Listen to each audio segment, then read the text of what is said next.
I think I should admit that I was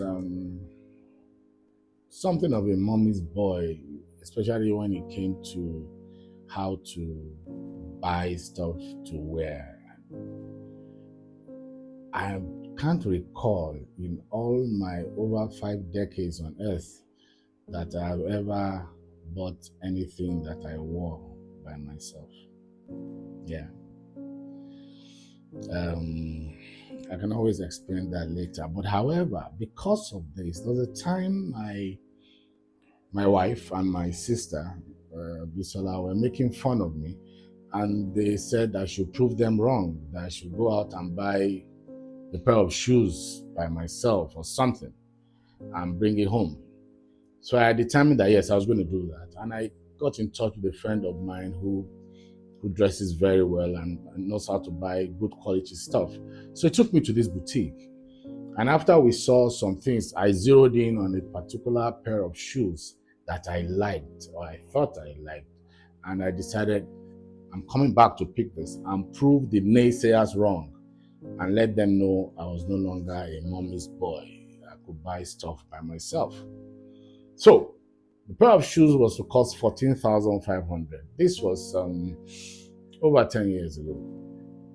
So I determined I was going to buy the pair of shoes. I got the cash ready, and I drove past that boutique about 3 different times. And I just couldn't get myself to go into the boutique, drop that money, and pick those pair of shoes and go and prove my wife and my kid sister wrong.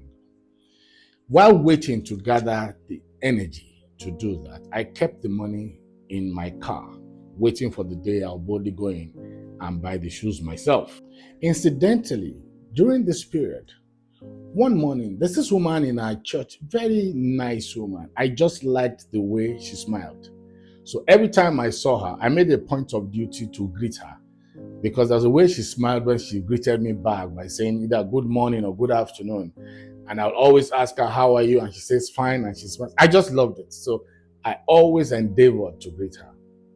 One morning in church, I saw this woman passing by or coming towards me, and I greeted her warmly as I normally did. And I said, good morning.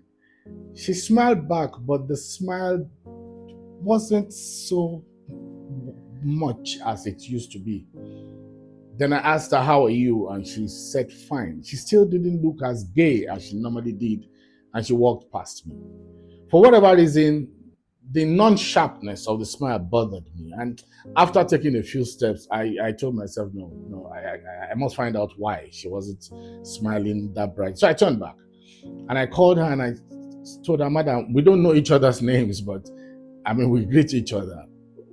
Are you sure you are fine today? So she said to me, oh, yes, sir, I'm fine. But as she said that, I saw that tears welled up in her eyes. So I said, madam, obviously you are not fine. So what's the problem? Cut long story short, she told me she had been pushed out of her home with her son by her husband for whatever reasons, and they had no place to stay.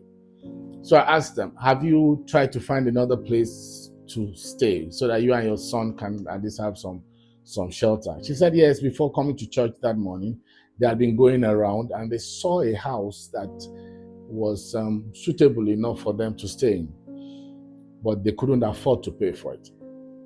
So I asked her, madam, how much is the house, so that we could see what could be done to support her?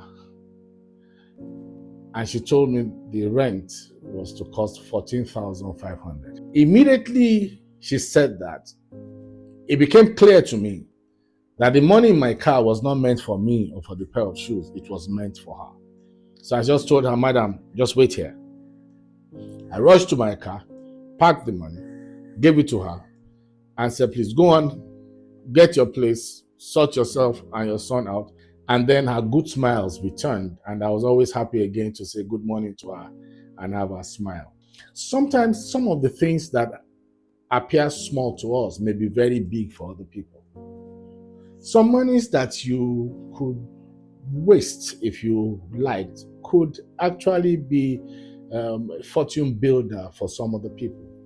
I'm not saying we shouldn't flex. I'm not saying we shouldn't spend our money when we have it. But I'm saying some of those times when we don't really feel like it, we can't even justify the spendings. We could actually use it to make some people's lives better. Yes, sometimes we give monies out to people and they may waste it. So for those of us who think that we really want to make some more impact as we give some of these monies, we can try to make the people we give some money to a bit more responsible in the way they manage the money so that the money can be useful to them. But some things that are small to us, some amounts of money that are small to us, can actually help other people build a fortune.